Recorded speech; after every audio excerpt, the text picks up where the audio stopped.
Bodine52! How are you folks? Hope all is well in your world. If you watched my last video, you'll see that I completed my Stage 1 on Big Mama, my 2018 Ultra Limited. Finished with the Vance and Hines FP3 install, and I promised that my initial reactions and first ride I'd share with you. That's what we're going to do right now.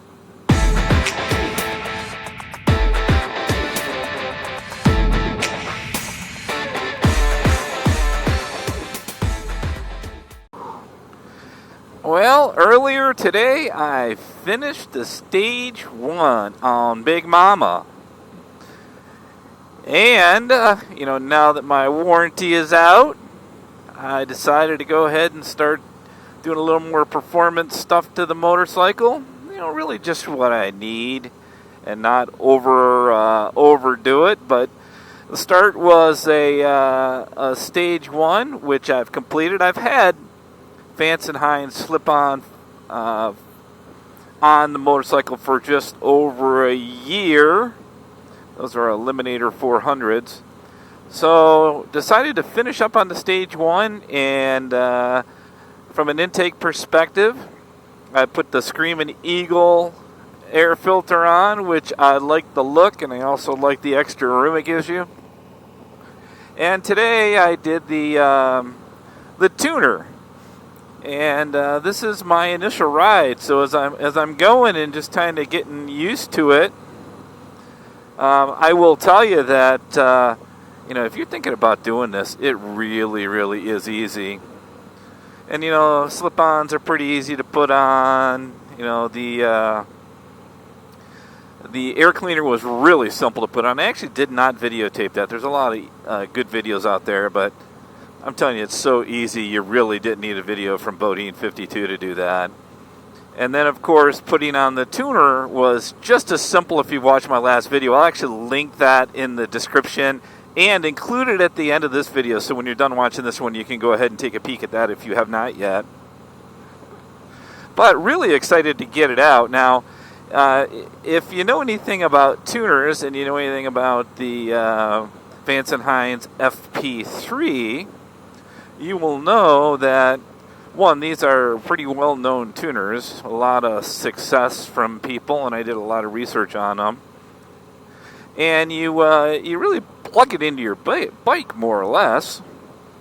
Do a little bit of programming. You're kind of choosing what you have on, what slip-ons you have, what intake you have, and it marries to the bike, and a lot of it has what they call canned maps, right? So it's basically putting the program to what you have on the bike. Now, sometimes it's they don't have all the canned maps, Vance and Hines, of maybe what you have on your motorcycle, but you kind of pick one that's close and go with that, and then you do what's called auto-tune. But let's start off by talking about mine. My can map, which is what I'm running on right now, was exact. Exact meaning that they had exactly what I have from an intake and a muffler perspective. So it was easy for me to go ahead and put that on. So I'm thinking that I should be good, and I'm running it right now. Now it'll tell you that it comes with an auto-tune feature, which is basically the canned map gets you extremely close to where you should be. But auto-tune, which you'll run in, 3, 4, or 5 trips out, maybe a tank or 2 of gas. You're running auto-tune on the tuner, and you can do that through your smartphone. And it really just looks at, hey, what kind of RPMs do you normally run at? What's the throttle position? And then it really helps put a map together that's even tighter if you don't have that canned map, or I think if you have a canned map. So I will be doing an auto-tune on this bike over the next couple weeks. I will tell you that I don't know that I don't know if I need to do that. Number one, if the map, that the can map was exact to mine. So if you happen to have Vance and Hines Fuel Pack 3. And can he answer that question? I would love to know that. So if your canned map is matches completely, do you really need to do the auto-tune? I would imagine that the auto-tune is good anyway. So enough with that stuff. Let's talk about the ride.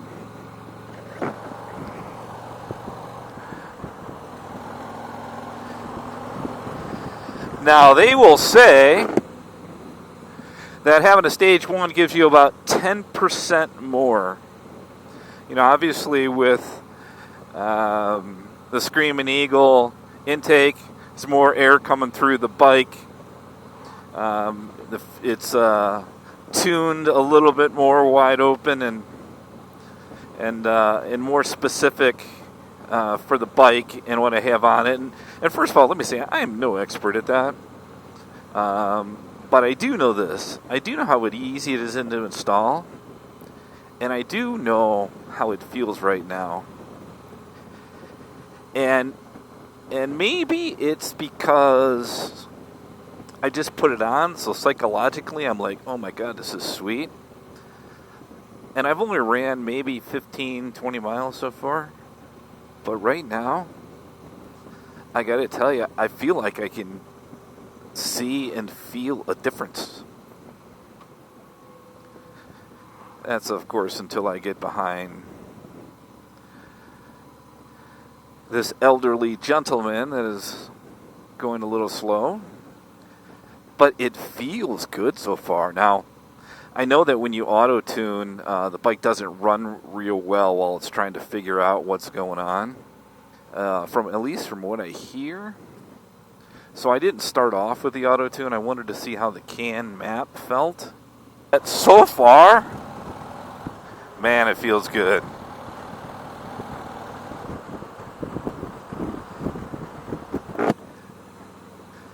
Definitely feels like it's got a little more to it.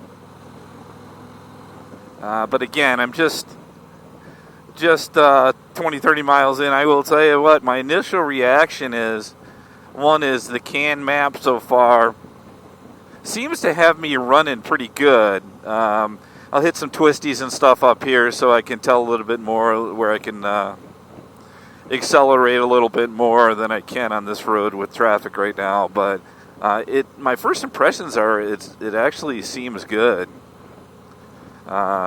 For sure. And, you know, there's some other stuff to the bike. I know I've talked about doing a Stage 2 or a Stage 3, and I really decided not to do those. I wanted to get the Stage 1 in and get that done, see how the bike is. And then I have decided that I'm going to put a header pipe on it so I can get even more air and, you know, get that additional performance by increasing the airflow through the bike. Little concerned on the rumble.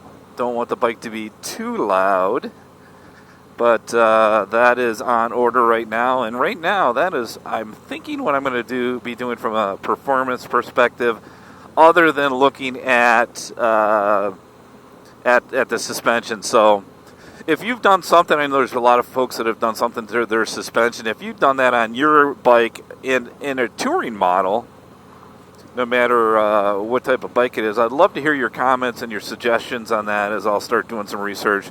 It's probably a next year type deal, but for this year it's Stage 1 and the head pipe on the way, and we'll kind of go from there and see the more or less that we want to continue to invest in the bike, and I plan on keeping this one, so that is my plan.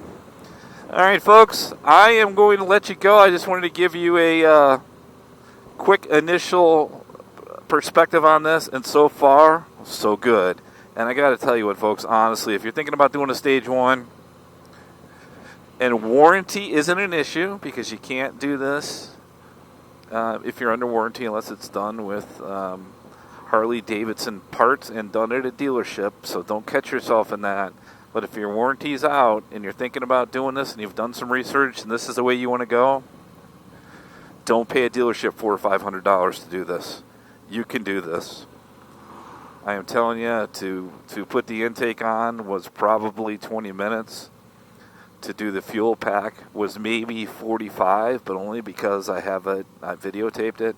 Otherwise, it would have been 20 minutes. You can do this. Don't be afraid of it. Absolutely can. I'll tell you what, if you have a problem with the tuner, you can actually load your map up, send it to Vance and Hines, and call them. And they'll either can help you make adjustments and send you a map back, or they'll help you through it. And right now, I haven't had my initial ride has been fantastic. So, all right, folks, that is it for me today. I will keep you informed on how it goes. Thank everybody for listening in and giving feedback on my Stage 1 time that I've spent trying to figure out what I was going to do. There's been so much great feedback and ideas, and I took a lot from what you guys told me. And those of you that have put the Stage 1 have been just fantastic about telling me, trials and tribulations or things to do. So I appreciate that, is for sure. And I will tell you that I normally don't put dates on these videos, but I'm going to today. Today is 9/11, America, just in remembrance of those that lost their lives and their families. We will never forget.